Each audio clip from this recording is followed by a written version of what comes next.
Ration బియ్యాన్ని అక్రమంగా తరలిస్తున్న ఇద్దరు వ్యక్తులను నల్గొండ జిల్లా మిర్యాలగూడ రూరల్ పోలీసులు అరెస్ట్ చేశారు. నిందితుల నుండి సుమారు 55 క్వింటాల రేషన్ బియ్యం, ఒక బొలెరో వాహనాన్ని స్వాధీనం చేసుకున్నారు. ఈ సందర్భంగా డీఎస్పీ రాజశేఖర్ రాజు వివరాలను వెల్లడించారు. వెంకటాద్రిపాలెం గ్రామానికి చెందిన నరేందర్, సురేష్ అక్రమంగా బియ్యాన్ని తరలిస్తున్నట్లు తెలిపారు. వారి నుండి 110 సంచుల్లో సుమారు 55 క్వింటాల రేషన్ బియ్యం ఉన్నట్లు గుర్తించామన్నారు. నిందితులపై కేసు నమోదు చేసి రిమాండ్కు తరలిస్తున్నామన్నారు.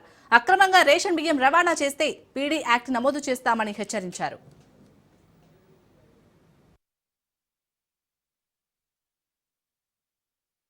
Miryalaguda 2 town rural circle incharge Miryalaguda 2 town CI Nagarjuna గారు, Miryalaguda SI Lokesh rural SI వీళ్ళ ఆధ్వర్యంలో ఒక నమ్మదగిన సమాచారం మీద ఒక పీడిఎస్ రైస్ తీసుకెళ్తున్నటువంటి TG05-1353 ఒక ట్రాలీ పట్టుకోవడం జరిగింది. దీంట్లో అందాజా ఒక 60 క్వింటాల రైస్ దొరికింది. దీంట్లో ఈ రైస్ని ట్రాన్స్పోర్ట్ చేసేది ఇతను ధరావత్ నరేందర్, ఇతని డ్రైవరు కేతావత్ సురేష్. ఈ ధరావత్ నరేందర్ మీద గతంలో 2019 నుంచి నిన్న ఆయన మీద నమోదైన కేసుతో సహా 10 కేసులు ఉన్నాయి. 2019 నుంచి ఆఖరిసారిగా 2024 ఆగస్టులో ఇతని మీద కేసు నమోదు చేయడం జరిగింది.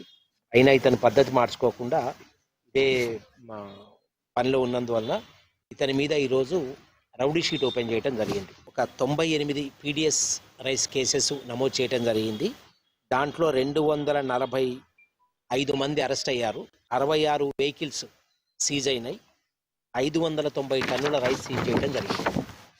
సో ఇప్పుడు అరెస్ట్ అయిన నిందితుడు ధరావత్ నరేందర్ మీద ఇంకొక కేసు నమోదైన ఇతనికి పీడీ యాక్ట్లో పంపడానికి గౌరవ ఎస్పీ గారి ఆదేశాల మేరకు ఇతన్ని పీడీ యాక్ట్ ఇతని మీద నమోదు చేయడానికి అన్ని